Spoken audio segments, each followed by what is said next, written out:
Hi there. അപ്പോൾ ഇന്ന് നമ്മൾ വന്നിരിക്കുന്ന പുതിയൊരു വീഡിയോ ആയിട്ടാണ്. അപ്പോൾ നിങ്ങളുടെ B1 B2 വിസ നിങ്ങൾ ഗ്രീൻ കാർഡായിട്ട് മാറ്റാൻ പറ്റുമോ?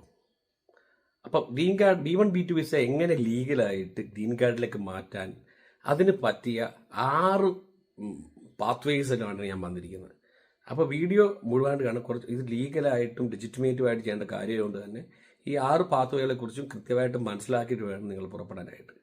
അപ്പോൾ വീഡിയോ മുഴുവൻ കാണുക. നേരെ വീഡിയോയിലേക്ക് പോകാം. ഇതിൽ ഏറ്റവും ഈസി ആയിട്ടും ഏറ്റവും എഫക്റ്റീവായിട്ടും ചെയ്യാൻ പറ്റുന്ന ഒരു മാർഗം എന്ന് പറഞ്ഞാൽ get married to a US citizen. നിങ്ങൾ ആണായാലും പെണ്ണായാലും ഒരു US പൗരനെ നിങ്ങൾ കല്യാണം കഴിച്ചു കഴിഞ്ഞാൽ നിങ്ങൾക്ക് ഈസി ആയിട്ട് ഗ്രീൻ കാർഡ് കിട്ടും. അതിനെന്താ ചെയ്യുന്നത് വെച്ചാൽ ആദ്യം നിങ്ങൾ അവിടെ B1 B2 വിസയിൽ പോയിട്ട് നിങ്ങളൊരു 3 മാസം കഴിയുമ്പോഴത്തേക്ക് അല്ലെങ്കിൽ നിങ്ങൾ സ്റ്റേ ചെയ്യുന്ന പീരീഡിൽ ഒരു US സിറ്റിസനുമായിട്ട് ഒരു റിലേഷൻഷിപ്പിലാകുകയും നിങ്ങൾ അവരെ കല്യാണം കഴിക്കുകയും ചെയ്ത് കഴിഞ്ഞാൽ നിങ്ങൾക്ക് ഫോം I-130 ഫയൽ ചെയ്യാം. അത് കഴിഞ്ഞിട്ട് I-485 ഫയൽ ചെയ്യാം. അത് കഴിഞ്ഞിട്ട് USCISന്റെ ഇന്റർവ്യൂ അറ്റൻഡ് ചെയ്യാം. ഇന്റർവ്യൂ അറ്റൻഡ് ചെയ്ത് കഴിഞ്ഞാൽ നിങ്ങൾക്ക് ഗ്രീൻ കാർഡ് കിട്ടും. അത് മാത്രമല്ല അതിന് ഉപയോഗിക്കാൻ നിങ്ങൾക്ക് വർക്ക് പെർമിറ്റും സോഷ്യൽ സെക്യൂരിറ്റിയും കിട്ടും. അത് ആ വർക്ക് പെർമിറ്റ് വെച്ചിട്ട് നിങ്ങൾക്ക് ഇന്ത്യയിലേക്ക് ട്രാവൽ ചെയ്യുന്നതിനും തിരിച്ചു പോകുന്നതിനും ഒന്നും ഒരു കുഴപ്പമില്ല. പിന്നെ ഗ്രീൻ കാർഡ് കൂടെ കിട്ടിക്കഴിഞ്ഞാൽ പിന്നെ നിങ്ങൾക്ക് വേറെ ഒരു തരത്തിലുള്ള ലീഗൽ പ്രശ്നങ്ങളും പറ്റില്ല. അതിനുശേഷം നിങ്ങൾക്ക് ഭാവിയിൽ ഒരു 7 വർഷത്തിനുള്ളിൽ നിങ്ങൾക്ക് പൗരത്വത്തിന് വേണ്ടി അപ്ലൈ ചെയ്യാം. US പൗരത്വം എംപ്ലോയ്മെന്റ് ബേസ്ഡ് ഗ്രീൻ കാർഡാണ്. അതിൽ നിങ്ങൾക്ക് EB2 അല്ലെങ്കിൽ EB3 വിസ, EB വിസ, ആ സീരീസുള്ള വിസ വെച്ചിട്ട് നിങ്ങൾ ഒരു എംപ്ലോയർ സ്പോൺസർ ചെയ്യുവാണെങ്കിൽ നിങ്ങൾക്ക് അതുവഴി നിങ്ങൾ ഗ്രീൻ കാർഡിന് അപ്ലൈ ചെയ്യാം.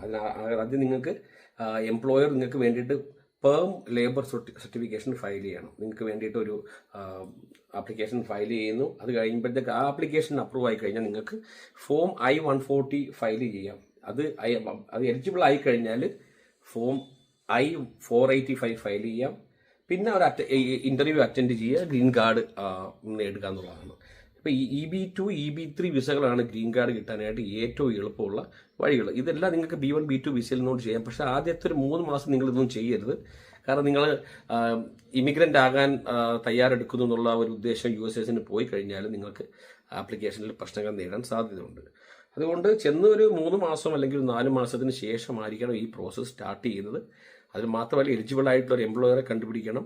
എംപ്ലോയറെ കണ്ടുപിടിച്ച family based green card. Family based എന്ന് പറയുമ്പോൾ നിങ്ങൾക്ക് 21 വയസ്സിന് മുകളിലുള്ള മക്കളോ അല്ലെങ്കിൽ നിങ്ങളുടെ അച്ഛനോ അമ്മയോ അമേരിക്കൻ പൗരന്മാരാണെങ്കിൽ, ഡയറക്റ്റ് ബ്ലഡ് റിലേഷനിലുള്ള ആൾക്കാരാണെങ്കിൽ നിങ്ങൾക്ക് അവരെ ഇമ്മീഡിയറ്റ് റിലേറ്റീവ്സ്, അച്ഛനും അമ്മയും മക്കളും, ഭാര്യ ഭർത്താവരുടെ മക്കള്, അങ്ങനെ ഇമ്മീഡിയറ്റ് ആയിട്ടുള്ള റിലേറ്റീവ്സിന് നിങ്ങളെ ഗ്രീൻ കാർഡിന് സ്പോൺസർ ചെയ്യാൻ പറ്റും.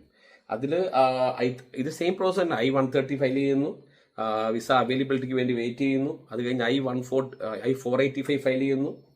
അത് കഴിഞ്ഞും ശേഷം ഇന്റർവ്യൂ ഉണ്ട്, അപ്രൂവലും ഉണ്ട്.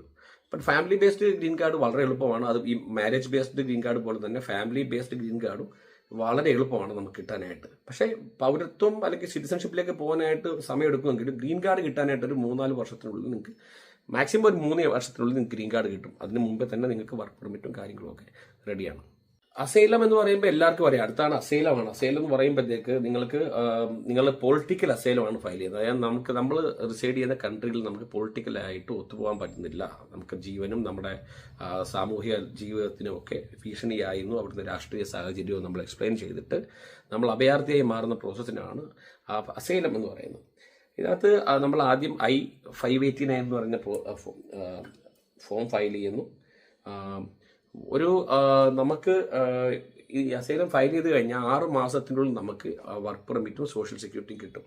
അത് കഴിഞ്ഞിട്ട് അസൈലം ഇന്റർവ്യൂ നിങ്ങൾ അറ്റൻഡ് ചെയ്യണം. അസൈലം ഇന്റർവ്യൂ എന്ന് പറയുമ്പോൾ ഒരു ഇമിഗ്രേഷൻ ഓഫീസർ നിങ്ങളെ USCISന്റെ ഒരു അസൈലം ഓഫീസർ നിങ്ങളെ ഇന്റർവ്യൂ ചെയ്യും. നിങ്ങളുടെ നാട്ടിലെ സാഹചര്യങ്ങളും നിങ്ങളുടെ കേസൊക്കെ അവർ മെഷർ ചെയ്തിട്ട് നിങ്ങൾക്ക് അസൈലം പ്രോസസ് അപ്രൂവ് ചെയ്ത് കഴിഞ്ഞാൽ നിങ്ങൾക്ക് അത് വെച്ചിട്ട് ഗ്രീൻ കാർഡിനും പിന്നെ ഭാവിയിൽ സിറ്റിസൺഷിപ്പിനും ഒക്കെ അപ്ലൈ ചെയ്യാം.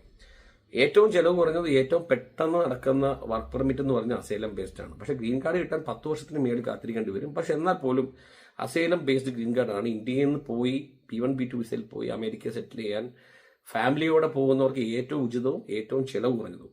നിങ്ങളുടെ ഒരുപാട് കാശുണ്ടോ എന്ന് ചോദിച്ചാൽ നിങ്ങൾക്ക് ഒരുപാട് പണം ഉണ്ടെന്നുണ്ടെങ്കിൽ ഇൻവെസ്റ്റ്മെന്റ് ബേസ്ഡ് ഗ്രീൻ കാർഡ്. നിങ്ങൾ നല്ലൊരു വ്യവസായിയാണോ, നിങ്ങൾക്ക് നാട്ടിൽ നല്ലൊരു ബിസിനസ് ഉണ്ടോ, അമേരിക്കയിൽ ഒരു ബിസിനസ് സ്റ്റാർട്ട് ചെയ്യാൻ താല്പര്യം ഉണ്ടെങ്കിൽ നിങ്ങൾക്ക് ഇൻവെസ്റ്റ്മെന്റ് ബേസ്ഡ് ഗ്രീൻ കാർഡിന് വേണ്ടി അപ്ലൈ ചെയ്യാം. അതിന് ഒരു $8 ലക്ഷം മുതൽ ഒരു $1.05 മില്യൺ വരെ നിങ്ങൾക്ക് ഇൻവെസ്റ്റ്മെന്റ് ചെയ്യാൻ കഴിയുമെന്നുണ്ടെങ്കിൽ നിങ്ങൾക്ക് ഒരു ഇൻവെസ്റ്റ്മെന്റ് കേസ് ഗ്രീൻ കാർഡ് നേടിയെടുക്കാം. അതായത് നിങ്ങൾക്ക് ഇപ്പം അമേരിക്കയിലെ ഏതെങ്കിലും ഒരു വ്യവസായത്തെ അക്യൂർ ചെയ്യാം, അല്ലെങ്കിൽ ഒരു സ്ഥാപനത്തെ മേടിക്കാം. എന്നിട്ട് നിങ്ങൾ ഒരു ഫോം I-526 ഫയൽ ചെയ്യണം. അത് കഴിഞ്ഞിട്ട് ഫോം I-485 ഫയൽ ചെയ്യണം, അപ്രൂവൽ കഴിഞ്ഞിട്ട്. അത് ആ വഴിയും green card. Investment based green കാർഡിന്റെ ഒരു പ്രത്യേകത എന്ന് വെച്ചാൽ വളരെ പെട്ടെന്ന് നിങ്ങൾക്ക് ഗ്രീൻ കാർഡിൽ കിട്ടുന്നുള്ളതാണ്. ഏകദേശം 1.5 വർഷത്തിനുള്ളിൽ തന്നെ നിങ്ങൾക്ക് ഗ്രീൻ കാർഡിലേക്ക് എത്താൻ പറ്റും. ഇൻവെസ്റ്റ്മെന്റ് അവിടെയും നിങ്ങൾക്ക് വർക്ക് പെർമിറ്റും സോഷ്യൽ സെക്യൂരിറ്റി എല്ലാ അമേരിക്കൻ ഇമിഗ്രേഷൻ പരമുള്ള സൗകര്യങ്ങളെല്ലാം നിങ്ങൾക്ക് ലഭിക്കും. ഇത് കാശ് ഒരുപാടുള്ളവർക്ക് മാത്രമാണ്. $8 ലക്ഷം എന്ന് പറയുമ്പോൾ തന്നെ നല്ലൊരു അറിയാമല്ലോ, ഇന്ത്യയിൽ നിന്ന് കോടികൾ വരും. സോ ആ ഒരു എമൗണ്ട് ഉള്ളവർക്ക് മാത്രമാണ് ഈ ഒരു പ്രോസസ്സ് ചെയ്യാൻ സാധിക്കും. മാർഗം എന്ന് പറഞ്ഞാൽ ഡൈവേഴ്സിറ്റി വിസ എന്ന് പറയും. ഡൈവേഴ്സിറ്റി വിസ എന്ന് പറയുമ്പോഴത്തേക്ക് ഇത് ഗ്രീൻ കാർഡ് ലോട്ടറി എന്നാണ് പറയുന്നത്, അല്ലെങ്കിൽ ഡൈവേഴ്സിറ്റി വിസ പ്രോഗ്രാം എന്നാണ് പറയുന്നത്. ഇത് ഒക്ടോബർ നവംബർ മാസങ്ങളിലാണ് ഇതിന്റെ പ്രോഗ്രാം ആപ്ലിക്കേഷൻ സ്റ്റാർട്ട് ചെയ്യുന്നത്. നിങ്ങൾക്ക് ലോകത്തിന്റെ ഏത് കോണിൽ നിന്ന് വേണമെങ്കിലും ഇത് അപ്ലൈ ചെയ്യാം. അപ്ലൈ ചെയ്ത് കഴിഞ്ഞാൽ നിങ്ങൾക്ക് സെലക്ട് ചെയ്ത് കഴിഞ്ഞാൽ നിങ്ങളുടെ കേസ് നമ്പർ വെച്ചിട്ട് ട്രാക്ക് ചെയ്യാം.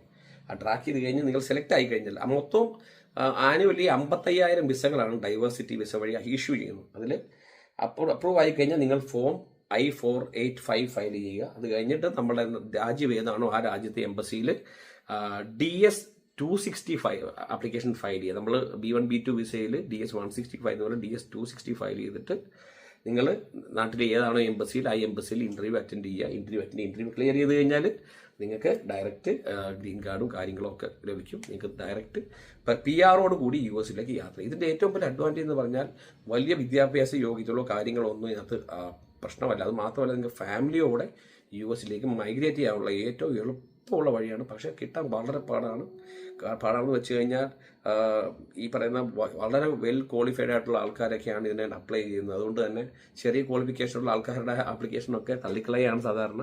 പിന്നെ നിങ്ങൾക്ക് ഭാഗ്യം ഉണ്ടെന്നുണ്ടെങ്കിൽ കിട്ടാൻ സാധ്യതയുണ്ട്. So give it A try. പക്ഷേ അതിൻ്റെ ആപ്ലിക്കേഷൻ ഫീസും കാര്യങ്ങളും ഒന്നും റീഫണ്ടബിൾ അല്ല. സോ നിങ്ങളുടെ പൈസ ഉണ്ടെങ്കിൽ ട്രൈ ചെയ്ത് നോക്കാവുന്ന ഒരു മെത്തേഡാണ് ഡൈവേഴ്സിറ്റി വിസ. അത് ഒക്ടോബർ നവംബർ മാസങ്ങളിൽ അത് നടക്കും. നിങ്ങൾക്ക് ഗൂഗിളിൽ ഡൈവേഴ്സിറ്റി വിസ എന്ന് അടിച്ചു കൊടുത്തതിന് ഡീറ്റെയിൽസ് എല്ലാം കിട്ടും. ഞാൻ ലിങ്ക് ഡിസ്ക്രിപ്ഷനിൽ എന്തായാലും വെക്കുന്നുണ്ട്. Do check it out. Tips എന്ന് പറയുമ്പോഴത്തേക്ക്, ഫൈനൽ ടിപ്സ് എന്ന് പറയുമ്പോഴത്തേക്ക്, ഒരിക്കലും നിങ്ങളൊരു നോൺ ഇമിഗ്രന്റ് വിസയിൽ അമേരിക്കയിൽ സെറ്റിൽ ആകാൻ വേണ്ടിയുള്ള ഒരു ഇന്റന്റ് അവരെ അറിയിക്കുന്നുള്ളത്. അറ്റ്ലീസ്റ്റ് ഫസ്റ്റ് 90 ഡേയ്സിനുള്ളിൽ ഒന്നും നിങ്ങൾ ചെയ്യരുത്. ആദ്യത്തെ 90 ഡേയ്സ് കഴിഞ്ഞിട്ടാണ് നിങ്ങൾ അസൈലം ആയാലും EB3 ആയാലും വേറെ മാരേജ് ബേസ്ഡ് ആയാലും എന്തായാലും നിങ്ങൾ ഒരു ഇമിഗ്രന്റ് സ്റ്റാറ്റസിലേക്ക് മാറാൻ ഫസ്റ്റ് 90 ഡേയ്സ് തന്നെ നിങ്ങൾ ഇമിഗ്രന്റ് സ്റ്റാറ്റസിലേക്ക് മാറാൻ ട്രൈ ചെയ്ത് കഴിഞ്ഞാൽ അതിലൊരു 70 to 80% നിങ്ങളുടെ ആപ്ലിക്കേഷൻ റിജക്റ്റ് ആകാനുള്ള സാധ്യതയുണ്ട്. So stay there for at least 3 months, 90 ദിവസം നിങ്ങൾ താമസിക്കുക. അതിനുശേഷം നിങ്ങൾ പ്രോസസ്സിംഗ് ഒക്കെ തുടങ്ങുക എന്നുള്ളതാണ്. ഇതിന്റെ ഏറ്റവും വലിയ ഡിസഡ്വാൻറ്റേജ് എന്ന് പറഞ്ഞാൽ നിങ്ങളുടെ ലീഗൽ സ്റ്റാറ്റസ് എപ്പോഴും നിങ്ങൾ മെയിൻറ്റെയിൻ ചെയ്യുക. ഇപ്പം നിങ്ങൾ 3 മാസം കഴിഞ്ഞ് അപ്ലൈ ചെയ്യുവാണെങ്കിൽ പോലും യു നീഡ് ടു എക്സിറ്റ്. ഇപ്പം മാരേജ് ആണെങ്കിൽ പോലും, അല്ലെങ്കിൽ പിന്നെ ഏത് ഇതാണെന്ന് പറഞ്ഞാലും നിങ്ങൾ B1 B2 വിസയിൽ പോയിട്ടാണെങ്കിലും വൺസ് പ്രോസസ് തുടങ്ങി കഴിഞ്ഞാൽ നിങ്ങൾക്ക് അവിടെ നിന്ന് എക്സിറ്റ് ആണെന്ന് കുഴപ്പമൊന്നുമില്ല. പക്ഷേ നിങ്ങൾ B1 B2 വിസയിൽ നിൽക്കാം, നിങ്ങൾ പ്രോസസ് ഓൾറെഡി റണ്ണിങ് ആണ്.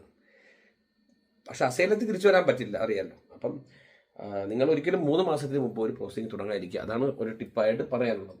ഈ വീഡിയോ നിങ്ങൾക്ക് എന്തെങ്കിലും ഉപകാരപ്പെട്ടെങ്കിൽ നിങ്ങൾ US വരാൻ ആഗ്രഹിക്കുന്ന ആൾക്കാർക്ക് ഷെയർ ചെയ്ത് കൊടുക്കുക.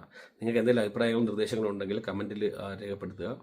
ചെറിയ എന്തെങ്കിലും സംശയം ഉണ്ടെങ്കിൽ രേഖപ്പെടുത്തുക. എന്നെ കൊണ്ട് അറിയാവുന്ന ഉത്തരങ്ങളാണെങ്കിൽ ഞാൻ ഉറപ്പായിട്ട് ഉത്തരം നൽകും. അപ്പോൾ thank you for your support guys. Wish you all the very best. Thank you for the support. I will come back with another video. Take care. Bye-bye.